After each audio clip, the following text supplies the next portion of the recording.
دوستان عزیزم، درود و مهر. امروز میخوایم یه سوپ ترکی خیلی ساده و خوش‌طعم درست کنیم. از اون دستورهاست که وقتی زمان زیادی نداریم ولی دلتون یه غذای گرم و خوشمزه میخواد واقعا به کارتون میاد. نکته جالبش اینه که فقط با 2 قلم مواد اصلی آماده میشه.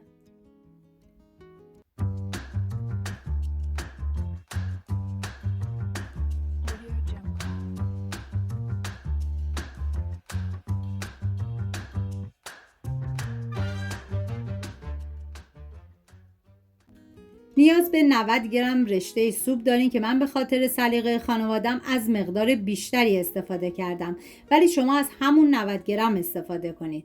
داخل قابلمه مقداری روغن ریختم. بعد از داغ شدن رشته سوپ رو بهش اضافه میکنم، هم میزنم و میذارم با حرارت کم تف بخوره. باید مراقب باشی که رشته ها نسوزه، چون طعم سوپ رو کاملا خراب میکنه. بعد از اینکه رشته ها تف خوردن 2 قاشق غذاخوری رب گوجه فرنگی میریزم، هم میزنم و میذارم رب تف بخوره، رنگ رب باز بشه. بعضی غذاها با ساده ترین مواد بهترین طعم ها رو میسازن. این سوپ ترکی هم دقیقاً یکی از اون غذاهاست. مقداری فلفل سیاه بهش اضافه میکنم، هم میزنم.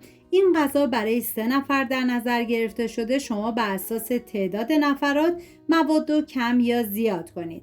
بعد از اینکه رب تف خورد 3 لیوان و نصفی آب جوش بهش اضافه میکنم. زمان میدم تا رشته ها بپزه.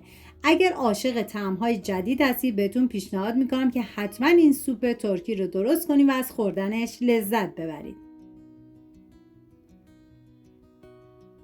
توی این فاصله تا رشته میپزه میریم برای آماده کردن بقیه مواد. نیاز به 1 لیوان ماست داریم که شما از هر نوع ماستی که دوست داشتین میتونین استفاده کنید و مقداری فلفل سیاه و نمک میریزم. 1 عدد تخم مرغ به بقیه مواد اضافه میکنم، هم میزنم تا با همدیگه مخلوط و یک دست بشن.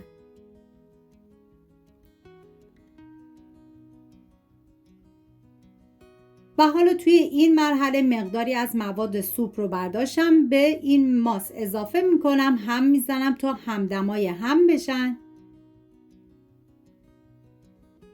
و بعد میریم سراغ سوپ. زمانی که این مواد رو به سوپ اضافه کردید باید هم بزنید تا موقعی که به جوش بیاد.